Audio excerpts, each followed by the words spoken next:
दोस्तों भारत में आज अगर सबसे ज्यादा पेमेंट मेथड को कोई लोग यूज कर रहा है तो वो है यूपीआई यानी यूनिफाइड पेमेंट इंटरफेस। भारत के हर गली, हर शहर और हर दुकान पर यूपीआई का इस्तेमाल हो रहा है। जिसके पास स्मार्टफोन है वो फोन निकाला, क्यूआर कोड को स्कैन किया और पेमेंट कर दिया। यानी कोई सोच भी नहीं सकते इतनी जल्दी उतनी जल्दी पेमेंट हो जाती है। वैसे में यूपीआई जितना आसान और पॉपुलर है उतनी ही इससे जुड़ी फ्रॉड और फाइनेंशियल स्कैम्स भी हो रहा है। तो ऐसे कुछ स्कैम्स मेरे चैनल का एक व्यूवर के साथ हुआ था। उन्होंने मुझे मैसेज करके बताया कि उनके साथ क्या हुआ है और किस तरह से आपके साथ भी ऐसे ही या इससे मिलती जुलती स्कैम्स ना हो, ये इस वीडियो का पर्पस है। और वीडियो का एंड में ये भी बताऊंगा कि आप किस तरीके से आप ऐसे स्कैम्स से बच सकते हैं और जाने अनजाने में अगर कुछ स्कैम्स आपके साथ हो भी गया तो किस तरीके से आप उसे हैंडल कर सकते हैं। तो आप स्क्रीन पर जो टेक्स्ट मैसेज देख रहे हैं ये मेरे एक व्यूवर, जिनका नाम तो बता नहीं सकता फॉर प्राइवेसी कंसर्न, एग्जाम्पल के लिए सुधीर रख लेते हैं उनकी नाम। तो सुधीर को पहले कॉल आता है एक नंबर से, वो नंबर भी आपको मैं आगे दिखाऊंगा। कॉल पर यह बोला जाता है कि सुधीर भाई, आपके पापा को मैंने 2500 रुपए देना था लेकिन उनके अकाउंट में पैसा ट्रांसफर नहीं हो रहा है मेरा यूपीआई ऐप से, तो मैं आपको ट्रांसफर कर देता हूँ, आप प्लीज उनको बता दीजिए या उनके अकाउंट में आप ट्रांसफर कर दीजिए।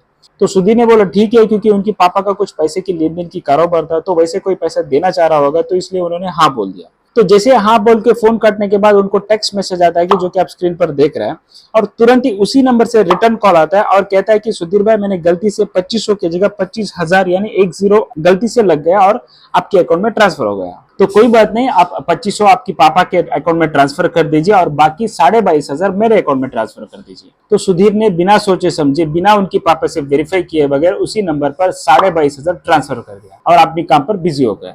ये बात उनको शाम तक पता नहीं चला। जब उनके पापा और वो घर पर मिले तभी उनको समझ आया कि उनके साथ फ्रॉड हुआ है। तो तुरंत ही उस नंबर पर कॉल किया और वो नंबर स्विच ऑफ हो रहा था और खाली बैठे बैठे 2500 लेने की जगह पर 22,500 देने पड़ गया था। फिर उन्होंने साइबर क्राइम में तो कंप्लेंट तो किया था 2 दिन पहले, पर वो जो पैसा ट्रांसफर किया था उस स्कैमर के अकाउंट पर, वो उनकी हार्ड अर्न मनी थी और इमरजेंसी के लिए रखे थे। ये बस एक केस नहीं है जिनके साथ 22,500 का फ्रॉड हुआ है। भारत में ऐसा हजारों फ्रॉड केसेस सामने आ रहा है जिनकी वैल्यू लाखों में नहीं करोड़ों में हो सकता है। आप स्क्रीन पर देख सकते हैं न्यूज़पेपर और न्यूज चैनल के कुछ रिपोर्ट्स। यानी यूपीआई के स्कैम्स एक बहुत बड़ा स्कैम है आज की डेट पर और हम सब ऐसे बच के रहना चाहिए। तो चलिए अब देखते हैं कि हम कौन से ऐसे कुछ तरीके अपना सकते हैं जिनसे सुधीर के साथ जो फ्रॉड हुआ है वैसे फ्रॉड हमारे साथ ना हो। तो सबसे पहले पॉइंट है take a moment and think. दोस्तों जब भी ऐसे ही या ऐसे मिलीजुली कॉल्स मैसेजेस हमें आती है तो तुरंत ही आप उनकी बातों पर भरोसे मत कीजिएगा और कोई भी फाइनेंशियल ट्रांजैक्शंस को मत कीजिएगा। अपने लोगों से या जिन्हें इन चीजों के बारे में समझ है उनके साथ एक बार क्रॉस चेक कीजिएगा, उसके बाद ही प्रोसीड कीजिएगा। और सेकेंड पॉइंट है, आप आपकी यूपीआई पिन को कहीं पर भी टाइप या एंटर मत कीजिएगा। ओनली वेरीफाइड पेमेंट एप्स पर आप उस पिन को यूज कीजिएगा। कोई भी लिंक, फॉर्म या व्हाट्सएप जैसे सोशल मीडिया साइट्स पर उसे रिवील मत कीजिएगा। और थर्ड पॉइंट है जो कि सबसे ज्यादा फ्रॉड इसी पर हो रहा है कि आपको अगर पेमेंट जब करना होता है तभी आप क्यूआर कोड को स्कैन करके अपनी पिन नंबर को एंटर करना है।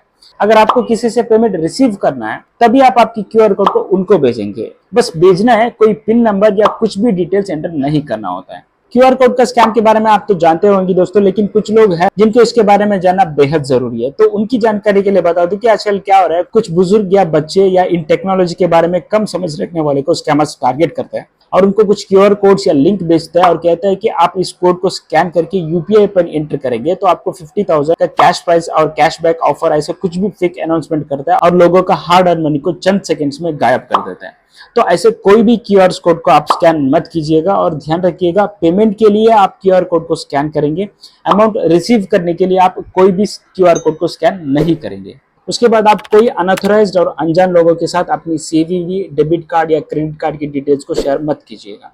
इसके बारे में आपकी बैंक हमेशा आपको एसएमएस के जरिए अलर्ट करते रहते हैं, तो आप कभी भी ऐसे गलती मत कीजिएगा। और जब भी आपको डेबिट या क्रेडिट एसएमएस आता है आपकी बैंक से तो आप उसे एक बार जरूर चेक कीजिएगा। यानी जब भी आपकी बैंक में अगर कोई पैसा डालता है और निकालता है तो आपको बैंक के थ्रू एसएमएस जो आएगा उसे हमेशा एक बार क्रॉस वेरीफाई कर लीजिए कि आपने जो भी पैसा डिपॉजिट किया है या विड्रॉल किया है वो अमाउंट और एसएमएस सही है या नहीं है। उसके बाद बहुत जरूरी एक काम आपको ये करना है कि आप रेगुलरली आपकी यूपीआई पिन को चेंज करते रहे। यानी हर 2 महीने या 3 महीने के बाद आप आपकी यूपीआई पिन को चेंज कीजिए और कोई ऐसे जगह पर उसे नोट करके रखिएगा उस पिन को कि वो किसी के हाथ में लगे और आप उस पिन को भूल भी ना जाए। यूपीआई पिन चेंज करना है तो एग्जांपल के लिए मैं यहाँ पर फोन पे पर कैसे चेंज किया जाता है इसके बारे में दिखा देता हूँ।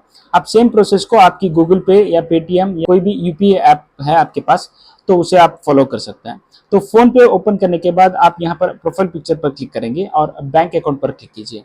उसके बाद आपके पास जितनी भी बैंक अकाउंट पर यूपीआई एक्टिवेशन की है उसकी लिस्ट आ जाती है, और इसमें से आपको सेलेक्ट करना है आप जो बैंक की यूपीआई पिन को चेंज करना था तो उसे सेलेक्ट करना होगा।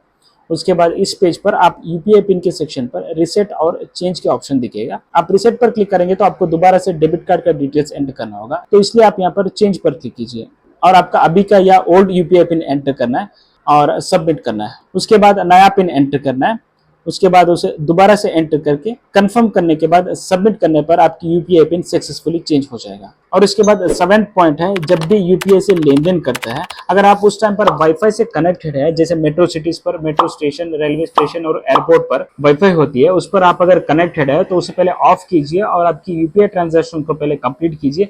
उसके बाद ही आप चाहे तो आप वाईफाई को फिर से ऑन कर सकते हैं और उसे यूज कर सकते हैं। और इसके बाद 8th पॉइंट है, आप कंपलसरी आपकी यूपीआई एप्स को फेस लॉक या पिन लॉक करके रखिएगा।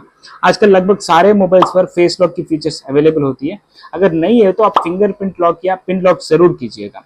फेस लॉक करने के लिए भी आप कोई भी पेमेंट ऐप पर, जैसे यहाँ पर प्रोफाइल के आइकॉन पर क्लिक करना है, उसके बाद नीचे स्क्रॉल करेंगे तो आपको एक ऑप्शन मिलेगा सिक्योरिटी के सेक्शन पर स्क्रीन लॉक, इसे आप एनेबल कर दीजिएगा तो तुरंत ही ये आप लॉक हो जाते हैं और आपके बिना कोई और इसे ओपन नहीं कर सकता है। उसके बाद 9th पॉइंट है, आप प्ले स्टोर और एप्पल यूजर्स के लिए ऐप स्टोर्स के अलावा कोई और साइट से या लिंक के थ्रू आप कोई भी ऐप को डाउनलोड मत कीजिएगा। वैसे ऐप्स आपकी पूरे डिवाइस को स्कैन कर सकते हैं और इसे आपकी पर्सनल इंफॉर्मेशन और फाइनेंशियल डिटेल्स स्कैमर के हाथ लगने में बहुत आसान हो जाता है। उसके बाद लास्ट पॉइंट है, जो कि आप हमेशा ऐसे सेफ्टी मेजर्स के अपडेट रखिएगा, जैसे न्यूज चैनल्स या न्यूज़पेपर पर ऐसे फ्रॉड्स के बारे में आर्टिकल पब्लिश होते रहते हैं।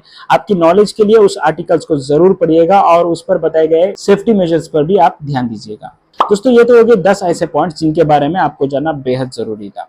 और अब ये देखते हैं कि अगर गलती से आपके साथ अगर ऐसा कुछ फ्रॉड्स हो भी जाता है तब आपको क्या करना होगा।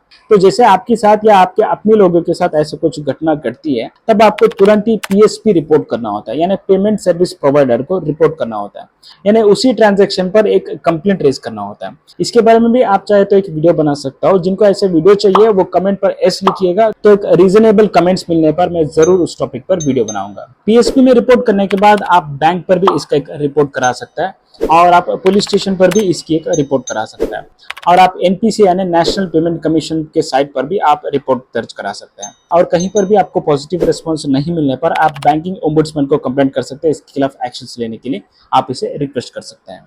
दोस्तों आने वाले दिनों में ऐसे फाइनेंशियल स्कैम्स के ऊपर सख्त से सख्त कानून और सिक्योरिटी फीचर ला सकता है, लेकिन तब तक आप अपनी सुरक्षा के लिए ऐसे कुछ सेफ्टी मेजर्स को फॉलो कीजिएगा और आपके हार्ड एंड पसीने की कमाई को गायब होने से बचा के रखिएगा।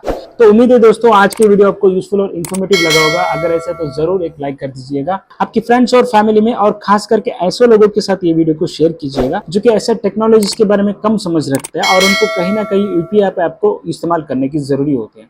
तो उनको एजुकेट करने की कोशिश कीजिएगा और ऐसे कुछ रिलेटेड अपडेट्स और टॉपिक्स के लिए मेरे चैनल को सब्सक्राइब कर लीजिएगा और वीडियो का डिस्क्रिप्शन पर मैं टेलीग्राम चैनल का लिंक भी प्रोवाइड किया हो, आप उसे भी ज्वाइन कर सकते हैं ऐसे इन्फॉर्मेटिव और यूजफुल अपडेट्स के लिए। तो चलिए दोस्तों मिलते हैं एक और नए वीडियो में। जय हिंद।